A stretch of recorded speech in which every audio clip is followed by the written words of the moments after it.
Kompleks Sukan Kampus Induk Unimed Pahuputra kini dibuka secara rasminya sebagai venue utama olahraga Kejohanan Sukan Persatuan Badan-Badan Berkanun ke-8 2013 Sukanun.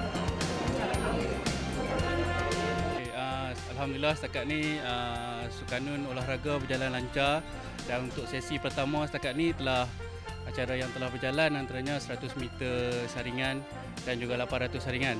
Dan acara akhir yang telah berlangsung setakat ni adalah acara melontar peluru lelaki, lempar cakra perempuan dan juga lompat jauh wanita.